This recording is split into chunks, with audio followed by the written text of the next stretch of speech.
Well, I'm going to share with you some of my recent research and ideas on the future of communications.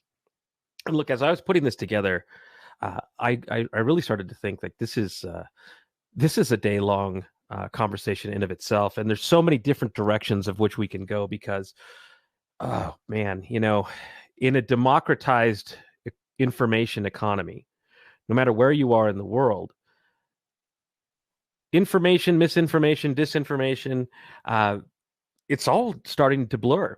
And who is in control of those conversations is really in need of, let's just say, let's just say intervention.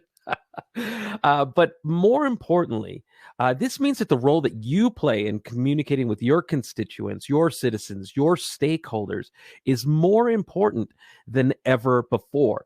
And so there is a sense of urgency, not just to improve how you communicate and where you communicate and how, but more importantly, the style in which you engage, the message in which you communicate, and the collaboration in which you beget. Because this is about a community. This is about taking control of the conversation. And this is about letting people and the voice of the people be part of your program. Hopefully, at this point, we are sharing the slides because nothing says innovation like PowerPoint. And with that, let's jump in. Essentially, where we have been for the past 20 years is it's a shift not just to digital. It's this shift to a new mindset, a new way of living, a new way of communicating. I mean, if you think about all of the things that we have changed just so dramatically in the last 20 years. 20 years might seem like a long time, but it really isn't when you consider the profound amount of change that's happened in those 2 decades. For example, in 1999, we used to use film cameras for the most part. And now we use digital cameras. Actually, we use phones really as our main primary, our primary source of capturing imagery. But in 1999 as well, we balked as a society at the idea of sharing our pictures on the internet. Which, pictures of our family, pictures of our friends, pictures of ourselves, and now we don't think twice about it. In fact, we feel sort of like we're missing out in society if we're not sharing those things or having conversations around them. So digital Darwinism has become this movement that I've tracked as a digital anthropologist going back to those days, where I looked at how the evolution of technology, but also society was evolving, how it was changing behaviors, how it was changing communication styles. I mean, think about dating. The fact that it's instantaneous, that you can swipe left or swipe right to meet your next love of your life, maybe, that you communicate with people in ephemeral messages that disappear within a day, or that you break up with someone over text. The norms, the customs, the behaviors, the values of individuals and also societies have changed quite a bit. And this leads us to where we have to think differently about how not only we communicate and engage, but who the people we're engaging with are and how they respond to engagement, the role they want to play in society and in government, and the voice that they have, uh, hopefully a pure and honest and truthful voice, one of which we're all over the world embattling uh, the fact that truth has become a debate. But at the end of the day, I want you to think like the best marketers in the world. I don't know that thinking like government communications professionals is uh, going to give us as much space for creativity as possible. And look, and that's not just about government, it's about any industry.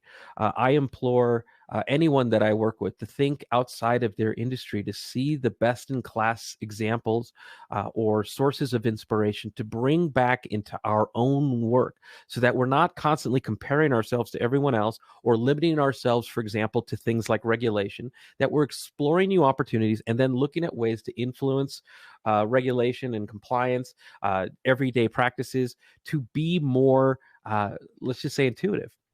Right, because the way that people communicate in their life should be no different than the way that they communicate with us and the way in which we communicate with them. So when I look at the top priorities for marketers, and this is from the 6th edition of our Salesforce State of Marketing research that recently came out, the number one thing is complying with privacy regulations, and that all around the world is important, but doesn't mean that we cannot use data in ways that enrich the experience and enrich engagement. And this is all about, again, communication. Essentially, what's happening today, not just with compliance, and it's more about just humanity, is that we have to recreate or reimagine the social contract that we have with our constituents, our citizens, our communities. So simply throwing up a box on a screen saying, do you accept these terms and conditions, and throwing a bunch of text at them is not how we create a new social contract. It's simply how we begin a relationship on the wrong foot. See, people are willing to share their data if they know what they're going to get back from it. You could think of that toggle box or that pop-up as an opportunity, as a window to open a new relationship. For example, hey, before you click anything, just know that we have an opportunity to know more about you and also to share more with you. And this is how it works. ABC, we speak in their terms, we speak their language, and then they can opt in ways that they feel comfortable doing so. But we haven't yet realized that we need to build bridges to people their way. And that's an incredible place to start, because then it changes the entire gambit of our entire strategy. Two is hiring or developing talent, especially in this digital mobile world that's now rife with AI, machine learning, automation. And then innovating and engaging customers in real time. That's just the speed of humanity. And if we look at some of the challenges that marketers are facing, it's engaging customers in real time. And look, a lot of that has to do with the screens, the platforms, and also the data. And then second, sharing a unified view of the customer data across different units, and then also complying with privacy regulations. So again, if we're going to think like marketers, let's think like best in class marketers or experienced professionals. So part of this is solved by technology, right? Of course, if we can put together a single system, a hub for where that information is kept, and of which then access is shared across our organization, then we actually have a better view of who that customer is or who that citizen is, what they prefer, and also the ability to engage them in more real-time communications. You need that customer truth somewhere at a shared center within the organization. But also, if we look at where budgets have been going and where they're most likely to go in the near term, you'll see that a lot of it is paid, uh, a lot of it is research, some of it is content. Big, almost 10% is other, and we should probably dive into that. But really, tech too is a growing source here of limited resources and budgets. But content is essentially how we talk. And so is advertising, but content really is that earned media, or that community shared media that is really about how we build that community together moving forward. And that's where I'd like you to think about this is communications has been hierarchical for the most part, going back to the early 1900s, since the dawn of public relations and the first ever press release. But we live in a much more dynamic world and a much more democratized information world, for better or for worse, right?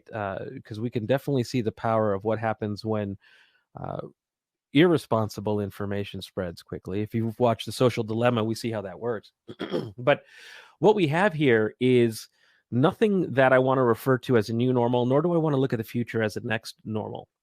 Normal was part of the problem, especially in communications, leading up to this moment. And in this COVID world, in this pandemic, in this world of global disruption, we have an opportunity to just breathe and take a step back and look at how the world has changed, because it has changed. In fact, most of the data that I have in terms of studying customers, marketing, customer experience, behaviors, preferences, expectations, aspirations, outcomes, most of that has been just before March, set over here, post-March, all front and center. And it's inspiring all kinds of new work, all kinds of new ideas, and essentially it flattens the opportunity to engage in real time, to listen, to learn, to unlearn, especially, and to engage in more meaningful ways.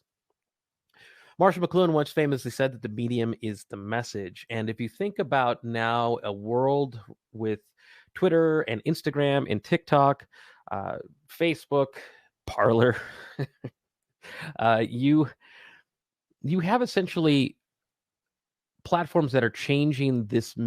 Well, maybe it's complementary. It is complementary, but if you flip it and the message becomes the medium, uh, it's a reflection of how each one of those platforms changes how we talk and the nature of engagement. And there's no one uniform way of essentially communicating anymore.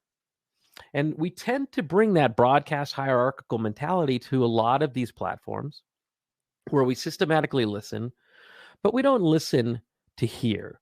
We listen to respond, but we really need to listen to hear because it would inspire how we engage in each of those communities. Because those communities are the essentially reflection of what people feel and what people share and what people fear and what people aspire to become.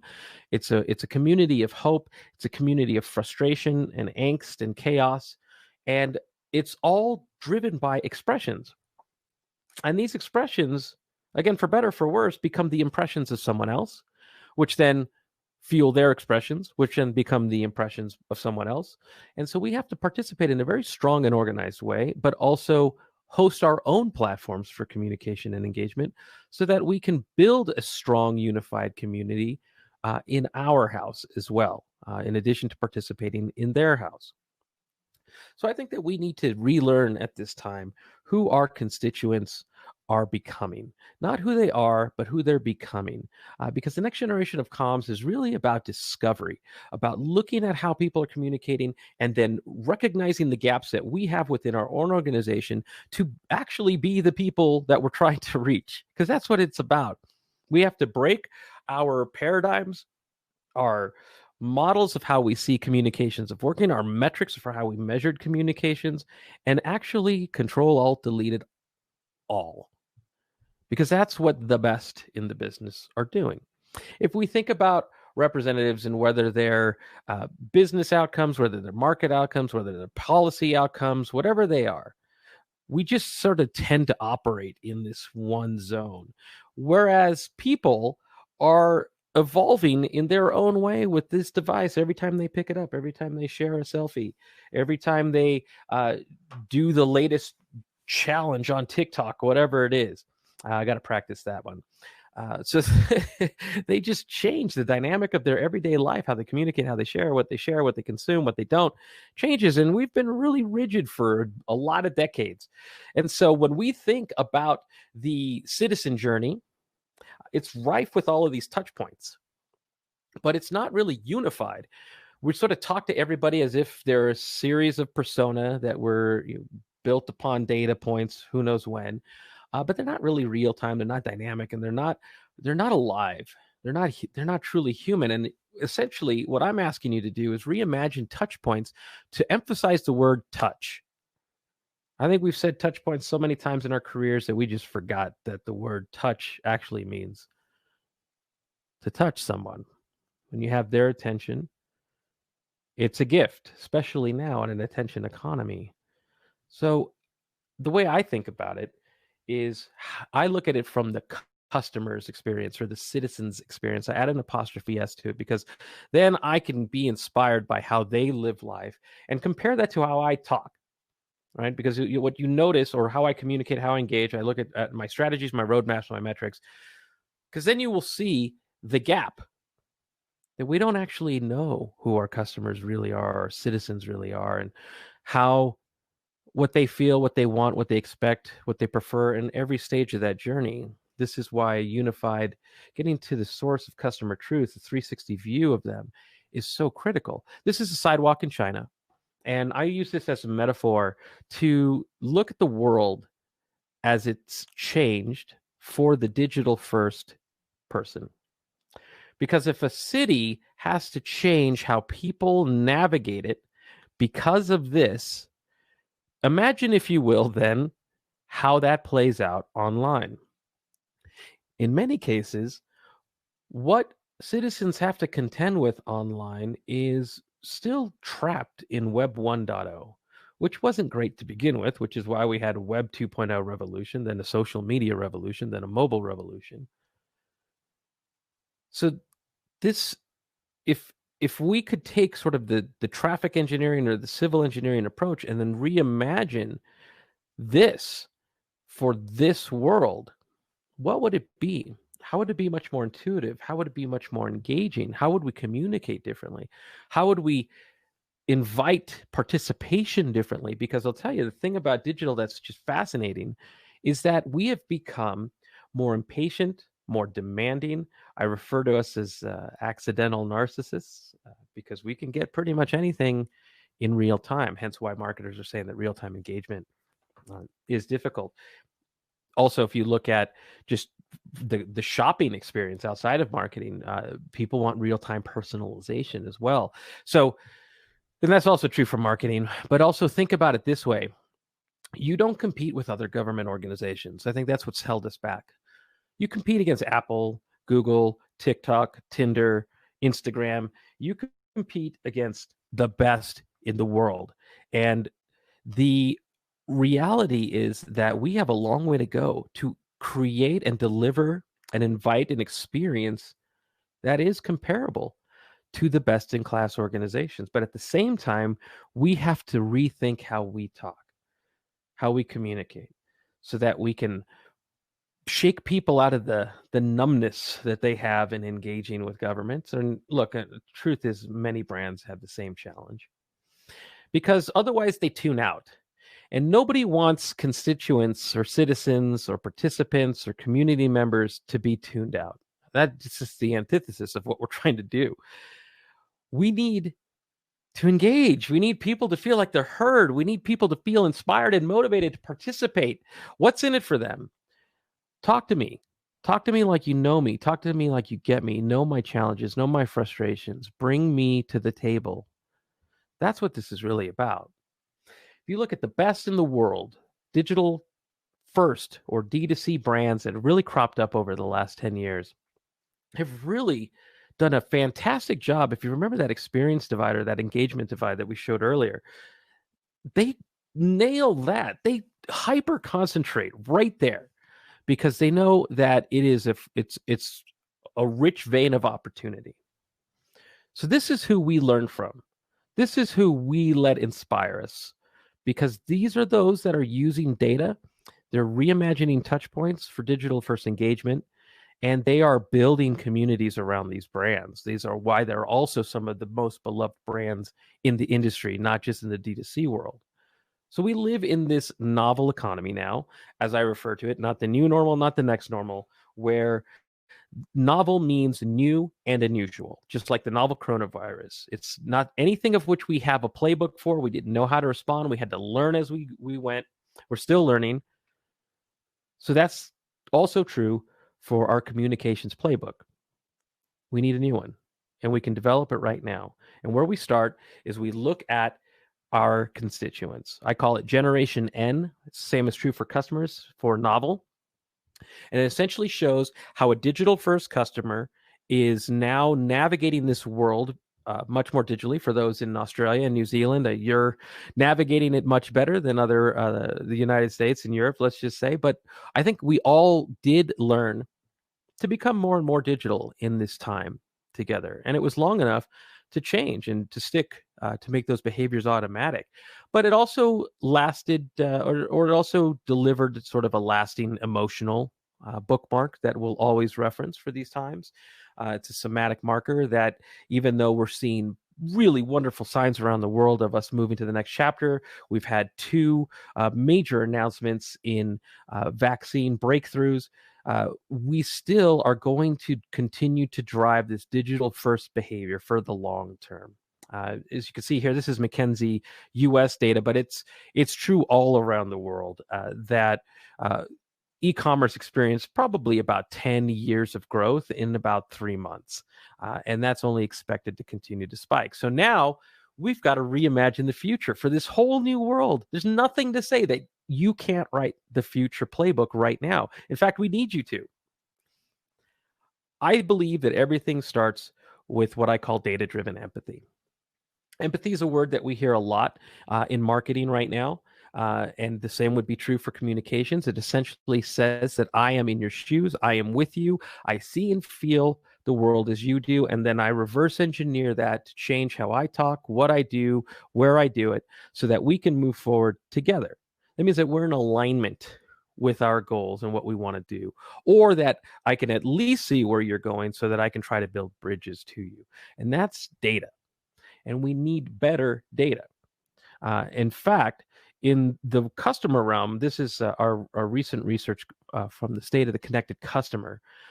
88% of customers, and in this context, it's business customers and consumers, but they want you to change. They want you to accelerate digital initiatives. They also want you to take this crisis and use it as a catalyst for improvement, how you work, but what you stand for and what you represent. This is huge.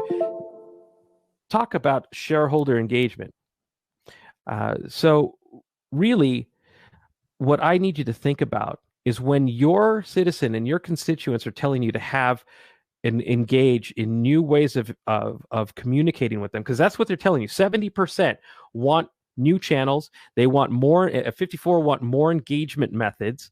They're essentially saying, "Come on, come to me, build some bridges." So yeah, we got to reinvent a lot of things, and that's how we think, how we see. We have to unlearn our standards for engagement moving forward because they were in desperate need of modernization, and now we also have to earn trust. People want to be able to trust you. They are saying that they are losing trust already in organizations during COVID, and none of that is okay. In fact, if we looked at Edelman's trust barometer that they've been publishing every single year, people don't believe that societal leaders are trusted to address their challenges. So you can only do better. And I realize that we're coming short on time, so I'm just going to wrap up a little bit here. In that, I'll make sure you get a copy of this deck if you'd like it as well. My email address is brian.solis@salesforce.com if you don't get it through GovComms. But basically, citizens want proactive government who can communicate and engage at the right time in the right channel on the right device. We have an opportunity here to earn trust in government. We need it. I talked about the future of communications and the future of engagement as relationship transformation, along with my colleague Henry King. You could search relationship transformation and trust in our names, and you will see a couple of really good articles that should help you get moving in the right direction. But it essentially humanizes how we think about technology investments, data, and then also how we work. And I'll leave you with the 3 pillars: purpose, fairness, and truth, and the ability to imagine government to customer, government to citizen, G to CRM.